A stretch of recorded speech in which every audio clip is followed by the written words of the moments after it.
অগ্নিয়ে দিলে শক্তি, বায়ুৱে ধনু তুম, ইন্দ্ৰই দিলে বজ্ৰ আৰু গজ ঘণ্টা।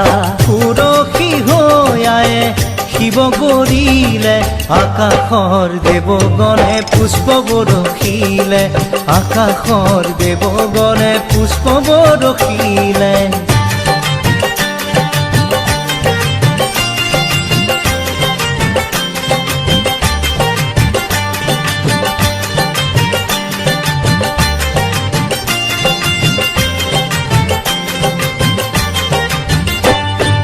যমে দিলে কালদণ্ড, ব্ৰহ্মাই কমণ্ডলু, সূৰ্যদেৱে দিলে ৰোম কুপত কিৰণ, কালে দিলে খৰগ আৰু উজ্জ্বল ঢাল, ক্ষীৰোদ সাগৰে দেৱী সজালে আৱৰণ উজ্জ্বল।